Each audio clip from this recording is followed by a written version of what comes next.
Ilang OFW sa Saudi Arabia gusto nang umuwi dahil naman sa kaguluhan deployment ban ipinanawagan ng Blas Oples Center. May report ang ating Eagle News reporter na si Juliet Caranyan.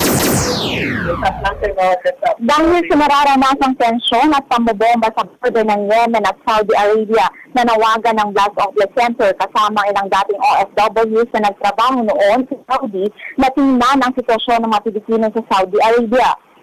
Pansamantala ay kailangan daw nila ng evacuation center at nais silang magkaroon ng contingency team na titingin sa kanila sakaling lumala ang sitwasyon doon. Sa isang araw ay umaabot sa 15 hanggang 80 explosions ang nangyayari partikular sa Najran. Ito ay sa border ng Yemen at Saudi Arabia sa pagitan ng militar at rebel forces. Ayon sa Blas Oples Center, may 4 na OFW ang gusto nang umuwi.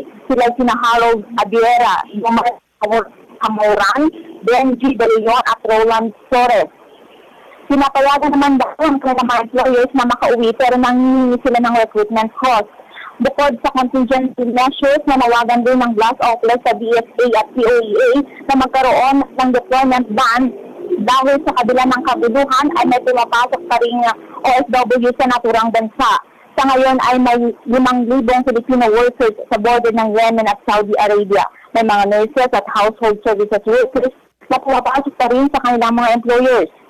Tayo naman ng Blas Oples sa pamilya ng mga OFWs na nandito ngayon sa Pilipinas na manatiling kalma dahil nagpahayag naman ng Saudi government na wala umano silang intensyon na magkaroon ng all-out war sa Iran. Para sa Eagle News, ako si Juliet Caranyan. I am 1 with 25.